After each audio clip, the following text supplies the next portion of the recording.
लिया जाता है जब लावा सर्कुलेट कर रहा होता है in the superficial part of the body. तो रात ढूंढो, इवनिंग होने से रहा, दिन होने से रहा, सनराइज। तो एलिमिनेट भी कर सकते थे क्योंकि रात का वक्त होता है, पीएम। इसलिए देखो 10 PM से 4 AM तक है, मतलब वही सब टोटल रात वाला, कि 4 AM के बाद तो सुबह होने लगे। डी होगा।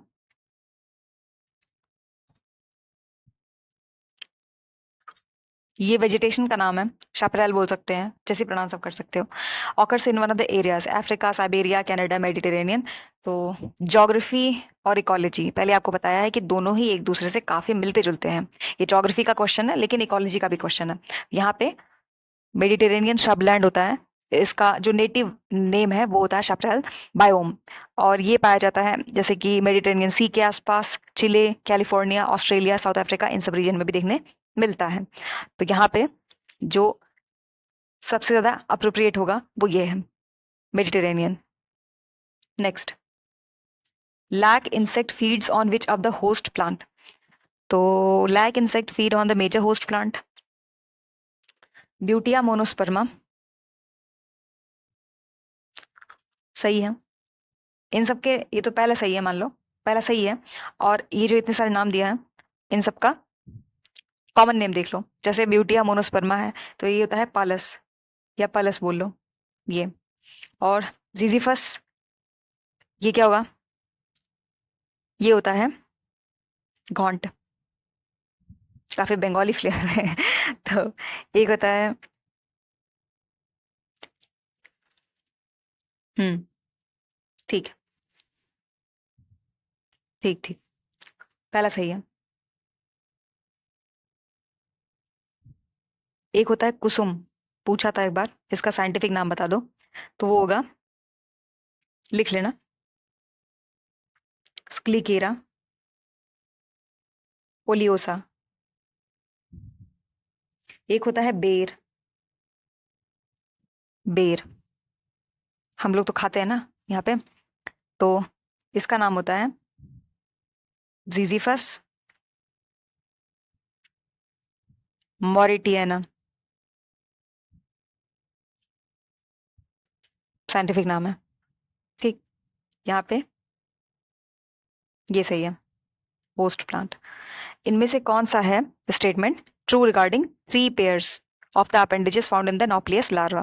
यही क्वेश्चन है ये, यूपी टी जी टी 2016 के आसपास का पेपर है आई गेस। सेम क्वेश्चन था, एक सिंगल वर्ड को भी चेंज नहीं किया इन्होंने। है ये पेपर पीजीटी का, लेकिन पूरा का पूरा क्वेश्चन ये उठा के दे दिए हैं। इससे हमें ये चीज पता चलता है कि टीजीटी के एस्पिरेंट हो ना हो, भले पीजीटी के एस्पिरेंट हो, लेकिन इनके पीवाईक्यूज को सॉल्व जरूर करना है, क्योंकि कई बार क्वेश्चन तक रिपीट हो जा रहे हैं। टॉपिक्स तो ऑब्वियसली 20 से 30% टॉपिक्स तो रिपीट होते ही हैं, लेकिन यहाँ पे एज इट इज क्वेश्चंस भी रिपीट हो रहे हैं, इसलिए पीजीटी के पीवाईक्यू भी देख लेना। प्लेलिस्ट है, आपको मिल जाएगा प्लेलिस्ट, प्लस पीडीएफ। पीडीएफ चाहिए तो जाके टेलीग्राम पे कम्युनिटी पोस्ट में देख लेना कैसे ढूंढना है।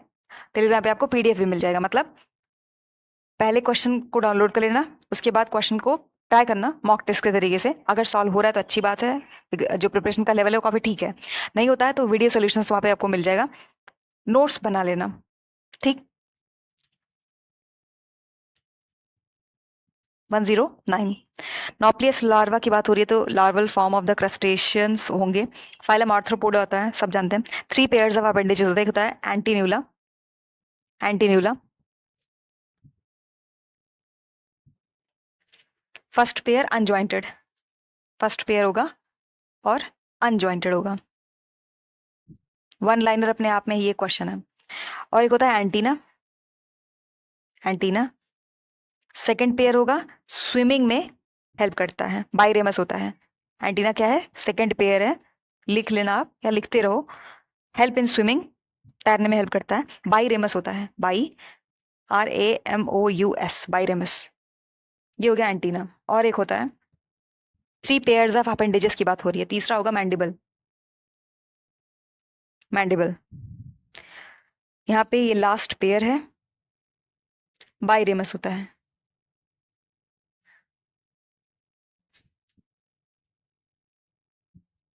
बाइरेमस का मतलब क्या है? एक तरीके का अपेंडेज होता है जो दो अलग अलग ब्रांचेस बनाता है।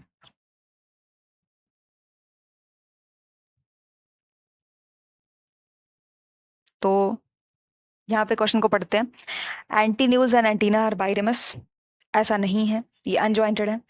ओनली एंटीन्यूल्स आर बाइरेमस, तो ऐसा भी नहीं है क्योंकि एंटीना और मैंडिबल्स दोनों बाइरेमस होते हैं, तो ये नहीं है। ओनली मैंडिबल्स आर बाइरेमस, ये भी नहीं है। तो हम एलिमिनेशन के थ्रू भी लास्ट पे जा सकते थे, या अगर हमारे पास डेटा इन्फॉर्मेशन अच्छे से है तो हम सीधा डी पे टिक कर सकते थे, क्योंकि अभी आपको बताया कि both antenna and mandibles are biramous in nature. तो सेम चीज है, आप 3 पेयर्स ऑफ अपेंडेजेस लिखोगे अपने कॉपी में, एंटीन्यूल्स, एंटीना और मैंडिबल्स। एंटीन्यूल्स के आगे डैश करके पूरा एक अपना से बना लेना छोटा सा कॉलम जैसे, और एंटीन्यूल्स, एंटीना और मैंडिबल, फिर ऐसे करके इनका डिटेल लिख लेना कि फर्स्ट पेयर अनजॉइंटेड है, ये यहाँ पे अनजॉइंटेड है। Second pair help in swimming and are biramous in nature, और लास्ट पेयर है बाइरेमस। तो ये अपने आप में एक मैच द फॉलोइंग का क्वेश्चन बन जाता है, क्योंकि एक बार ऐसे पूछे हैं फिर रिपीट करके पूछे हैं, जरूरी नहीं नेक्स्ट टाइम ऐसे ही क्वेश्चन बनाया जाए, पैटर्न को थोड़ा सा चेंज कर सकते हैं। पॉलीसोम,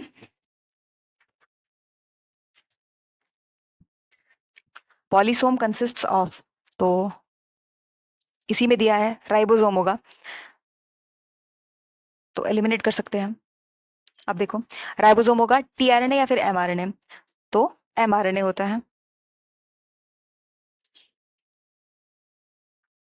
ग्रिफिथ का जो एक्सपेरिमेंट है ट्रांसफॉर्मेशन वायरुलेंट स्ट्रेन का, क्या बोलेंगे उसको? In the Griffith experiment of the transformation virulent strain, ये क्वेश्चन कई बार पूछा है। वायरुलेंट को क्या बोलेंगे? तो वायरुलेंट एस था, एस स्ट्रेन, और जो नॉन वायरुलेंट है वो आर है, आर है। तो ये नॉन है, नॉन है, और ये वायरुलेंट है। एक ऐसे ट्रिक बना के याद कर सकते हो, जैसे सब लोग वायलेंट नहीं होते ना, नहीं होते,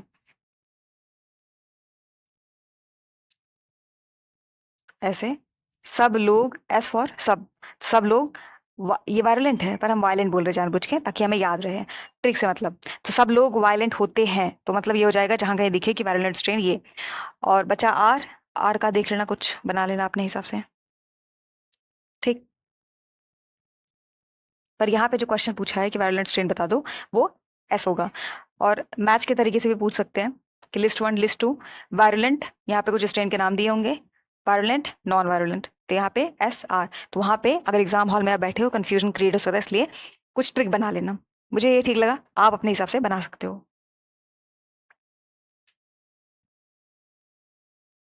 In which of the following amphibians fertilized eggs develop in the stomach of the female and little frogs come out of its mouth? मतलब ये कि लेट से ये फ्रॉग है, मान लो, अच्छा नहीं बना तो मुंह से, इनके मुंह से फ्रॉग बाहर आता है, ठीक। वैसे क्या रहता है कि एग्स रहते हैं ना, एग्स बाहर आते हैं, पर इनके केस में ऐसा नहीं देखने मिलता है।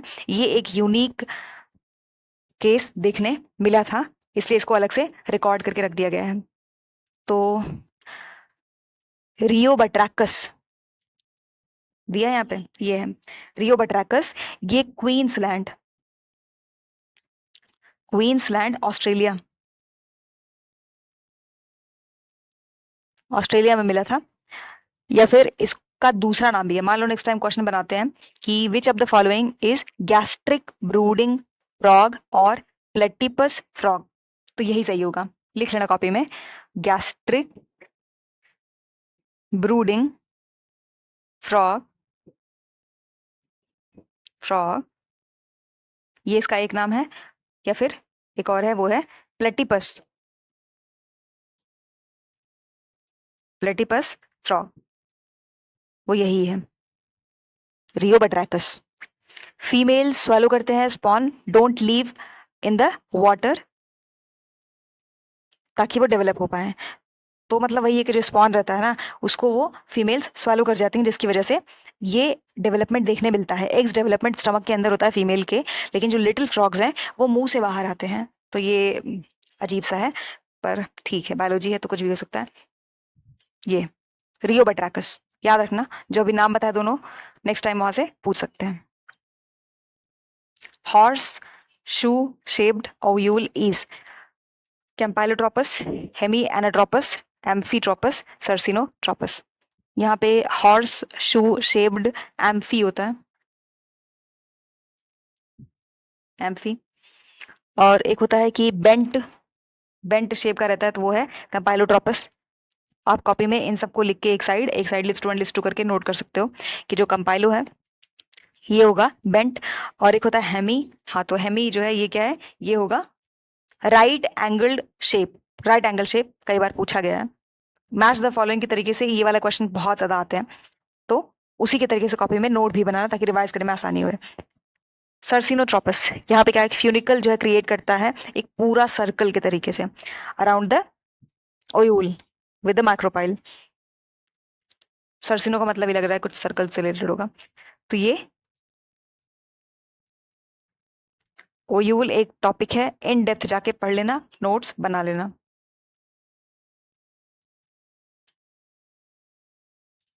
सी सही होगा यहाँ पे, बताया आपको भी। नेक्स्ट देखते हैं, इनमें से कौन सा जिम्नोस्पर्म है, phyla produces motile sperm, bears ovulate, microsporangiate cone on the separate plants. और इनके पास फ्लैशी कोटेड सीड्स होते हैं। तो जितने भी फीचर्स दिए गए हैं वो सब साइकेडोफाइटा से मैच कर रहे हैं, इसलिए ये सही होगा। नेक्स्ट है कि इनमें से कौन सा सही नहीं है, तो पहले सर्कल बना दो ताकि क्वेश्चन को सॉल्व करने में आसानी हो। ट्रांसलोकेशन, इंटरक्रोमोसोमल रीअरेंजमेंट सही है। Epistatic gene stimulating the action of another gene, तो देखो जो एपिस्टैटिक जीन है वो स्टिमुलेट नहीं करता है, वो सप्रेस करता है, सप्रेस। कॉपी में आप नोट कर सकते हो, सप्रेस। बाकी जो है वो सब ठीक है, नॉट पूछा है यही, तो करेक्ट आंसर क्या होगा, B, B. Next, in the prophase meiosis chiasmata are due to, तो यहाँ पे ये फॉर्म होता है between a pair of homologous chromosomes by crossing over.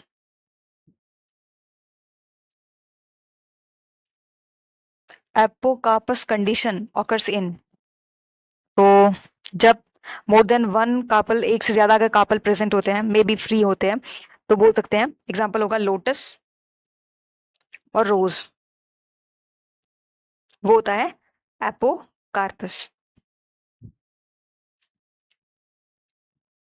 एक होता है सिनकार्पस, वो सिन का मतलब होगा फ्यूज्ड होते हैं, फ्यूज्ड होते हैं, एग्जांपल होगा सिनकार्पस का। एक होता है सिनकार्पस, एग्जांपल होगा मस्टर्ड और चिली टोमेटो, ये सब एग्जांपल, ठीक है।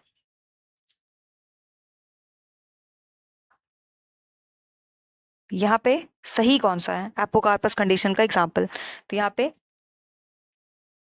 रैननकुलेसी सही है। लिख लेना अलग से सिनकार्पस के बारे में जो भी आपको बताया था, लिलिएसी ग्रेविनी कंपोजिटी, इसका मतलब ये होगा ये चारों फैमिलीज को थोड़ा सा डेप्थ में पढ़ लेना क्योंकि ऑप्शंस में दिया हुआ है। Monogenean ectoparasite of the fishes are particularly found on, तो गिल्स में देखने मिलते हैं, अगेन फैक्चुअल क्वेश्चन है। इनमें से कौन सा इनकम्प्लीट डोमिनेंस शो कर रहा है, तो बहुत अच्छा क्वेश्चन फ्रेम किया हुआ है। जैसे आप अगर नोटिस करोगे, same same different different, phenotype genotype, F1 F2, अपने आप में ये है कि इसको बोल सकते हैं कि 80% कंफ्यूजिंग है, कंफ्यूजिंग है। और 80% लोग जो जिनको ये क्वेश्चन आता भी होगा एग्जाम में, अगर पैनिक कर रहे हैं तो इनके क्वेश्चन गलत हो ही जाने हैं।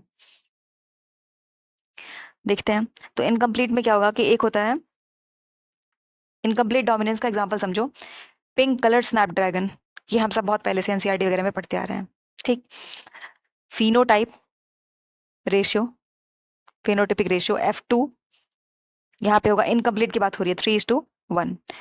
और जीनोटाइप क्या होगा, F2 की बात हो रही है, F2 1:2:1। अच्छा, अगर F1 है उसका फिनोटाइप, उसका होगा 1:1, और F1 का ही जीनोटाइप वो सेम होता है 1 2 1 2 1। तो एक बार फिर से रिपीट कर दे रही हूँ मैं, कॉपी में आप लिखो फिनोटिपिक रेशियो F2 का, फिनोटिपिक और जीनोटिपिक रेशियो F2 का, इसका होगा 3:1, इसका होगा 1:2:1। और F1 और F2 दोनों ही, F1 में फिनोटिपिक जीनोटिपिक दोनों ही यहाँ पे सेम होंगे 1:1 में, F1 के, F1 और F1। ये एक इंपॉर्टेंट नोट है, आप नोट करके लिख लेना कि इनकम्प्लीट डोमिनेंस के अंदर जो F1 फिनो या जीनोटाइप वहां पे सेम होता है 1:1। और F2 में क्या होगा, F2 में फिनोटाइप 3:1, जीनोटाइप 1:1। मतलब कि F2 में फिनो और जीनोटाइप अलग अलग होते हैं। आप पढ़ो, phenotype genotype ratio are same in the F1। अभी हम देख के आए थे कि हाँ सेम होता है। Phenotype genotype ratio are same in the F2। तो ऐसा नहीं है, क्योंकि फिनोटाइप होता है 3:1 और जो जीनोटाइप होता है वो होता है 1:2:1, इसलिए ये सही नहीं है। और phenotype genotype ratio are different in the F1 generation, ऐसा नहीं है, सेम होता है। Phenotype genotype ratio are different in the F2 generation, तो ये भी अपने आप में सही है। तो यहाँ पे 2 सही हो गया, क्योंकि समझो phenotype genotype ratio are same in the F1 generation, same होता है, तो ये पहला भी सही है। Phenotype genotype ratio different in the F2 generation, तो डिफरेंट होता है क्योंकि फिनोटाइप 3:1 होता है, जीनोटाइप 1:2:1 होता है। तो इसको क्या ही माने होंगे, एक्स्ट्रा मार्क दे दिए होंगे स्टार लगा के। इनमें से कौन सा करेक्ट नहीं है, तो पर जो आंसर की है वहां पे ये दिया हुआ था। जानते रहो, मतलब क्वेश्चन सॉल्व करने का पर्पस क्या होता है।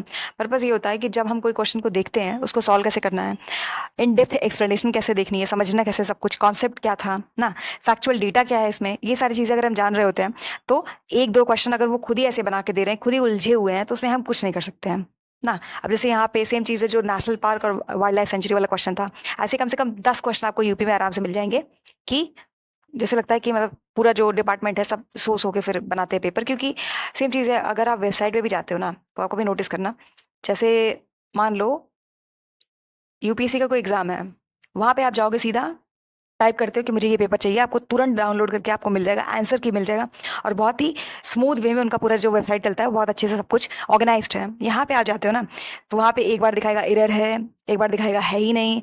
इवन जो लास्ट के अभी तक के, जब तक के इन्होंने अलग अलग पीवाईक्यूज करवाए होंगे, मतलब इनके पास तो होंगे ना डेटा सब कुछ, तो चाहे तो ये अरेंज करके भी रख सकते थे कि ये 2016 का पेपर है, ये 2019 का पेपर है, 2021 का पेपर है, ऐसे ऑर्गेनाइज्ड वे में सीधा जाना है और क्लिक करना है। मुझे भी कोडिंग आती है, मैंने भी सीखा है बहुत सारी चीज़ें, तो ये करना बहुत ईजी काम होता है। लेकिन जैसे लगता है कि पूरे डिपार्टमेंट में इतना क्या ही बोला जाए, खैर जाने दो। लेकिन बस ये है कि जो पूरा काम करने का स्ट्रक्चर है वो बिल्कुल ही ऑर्गेनाइज्ड नहीं है, और लगता है कि हाँ यहाँ मीडियोक्रिटी अपने पीक पे है, जो काफी पैथेटिक है, पर हम लोग कुछ नहीं कर सकते। ठीक है, जो है सो है, झेलेंगे और क्या करेंगे। तो यहाँ पे करेक्टली नॉट करेक्टली मैच्ड पूछा है, देखो मेटामेरिक सेगमेंटेशन एनालिडा में होता है, तो Cnidaria radially symmetrical tissue level organisation सही है, प्लेटीहेल्मिन्थीज अनसेगमेंटेड एसिलोमेट्स सही है, नेमाटोड अनसेगमेंटेड स्यूडोसिलोमेट्स सही है। तो इस क्वेश्चन को देखते हुए दिमाग में रखना, जब एनुअल किंगडम की पढ़ाई कर रहे होगे तो सिर्फ नाइडीरिया पढ़ के चले गए या फिर सिर्फ प्लेटीहेल्मिन्थीज, ऐसा नहीं है, सबको मिक्स करके क्वेश्चंस बनाए जा रहे हैं इस तरीके से, ताकि कंफ्यूजन क्रिएट हो, कौन सा सेगमेंटेड है, कौन सा अनसेगमेंटेड है, कौन सा सिलोमेट है, कौन सा सूडोसिलोमेट है। ये सारे जो कीवर्ड्स होंगे वहाँ पे लगता है कि यहाँ पे कंफ्यूज कर सकते हैं, अंडरलाइन कर लेना अपने नोट्स में, या ऐसे ही नोट बना भी लेना, जैसे एक साइड से सब लिखो, एक साइड से सिलोमेट है, ये सिलोमेट है क्या है, सेगमेंटेड है क्या है, कैसे एग्जाम्पल्स क्या है, ऐसे तरीके से फिर क्या होगा, रिवाइज करने में थोड़ा सा आसानी रहेगी। नेमाटोड अनसेगमेंटेड, ठीक है। तो यहाँ पे पूछा है कि not correct, arthropoda metameric coelomate, D.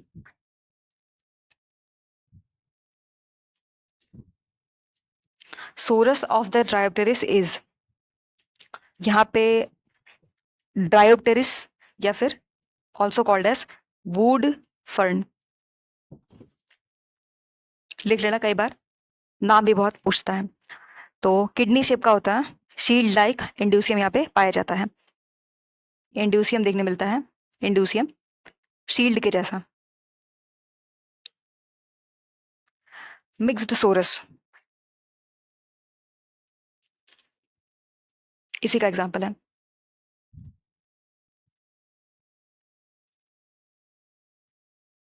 इनमें से कौन सा है stimulate the exocrine pancreas, which of the following stimulate the exocrine pancreas? तो वो सीक्रेटिन है और पैंक्रियोजाइमिन है,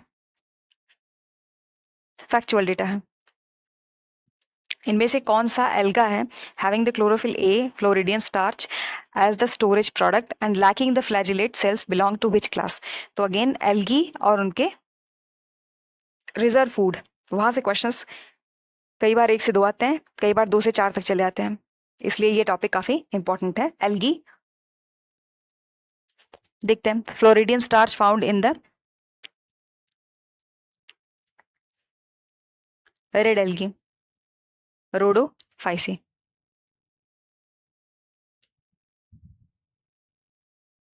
देखते हैं, neutrophils, eosinophils, monocytes and lymphocytes, production of antibodies, kidney shaped nucleus, diapedesis या फिर number increases in allergy। तो यहाँ पे जो डायपेडेसिस है ये होता है continuous movement of leukocyte across the blood vessels wall to the extravascular sites. इसको हम बोल देंगे कि हाँ ये एक्स्ट्रावेकेशन इसका दूसरा नाम होता है, एक्स्ट्रावेसेशन। कभी लिखा है वेसेशन तो कंफ्यूज मत होना, डायपेडेसिस सही क्या होगा, मिलाते हैं। न्यूट्रोफिल्स, तो यहाँ पे जब बात हुई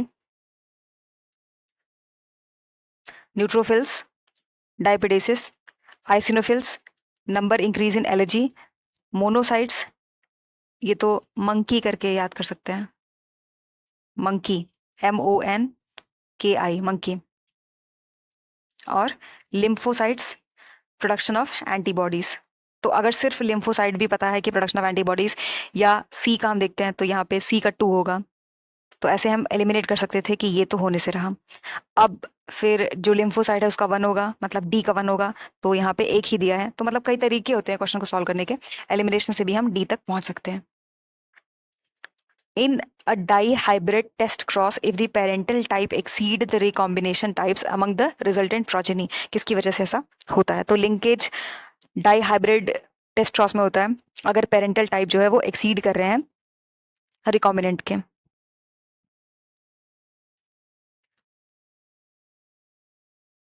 और ये जो है नहीं होता है इंडिपेंडेंट असॉर्टमेंट, क्योंकि इक्वल हो जाते हैं एक तरीके से, ये नहीं होगा क्योंकि इक्वल हो जाते हैं। तो करेक्ट आंसर क्या होगा, लिंकेज होगा। बोला है ना कि in a dihybrid test cross if the parental type exceed recombinant type, तो resultant progeny it is due to linkage.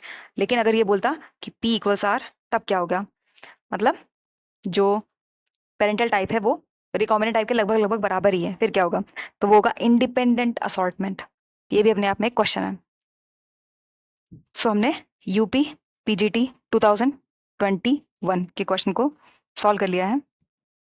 अभी जो बचा है वो HTET का है कुछ, वो भी PGT है, तो उसका भी क्वेश्चन आप सॉल्व कर सकते हो, क्योंकि इससे पता चलता है कि हाँ किस तरीके के क्वेश्चंस आ रहे हैं और हम कैसे क्वेश्चन को सॉल्व कर सकते हैं।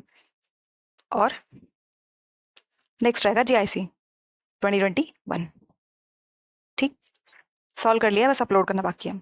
सो I hope you find this video helpful, and if you find this video helpful, PDF जो है, PDF अगर आपको चाहिए तो कम्युनिटी पोस्ट आप देख लेना, कैसे कैसे जाना है टेलीग्राम पे आपको पता चल जाएगा। टेलीग्राम पे जाके आपको क्या टाइप करना है, कैसे आपको चैनल मिलेगा, वहां पे आपको PDF मिल जाएगा, जाके आप डाउनलोड कर लेना।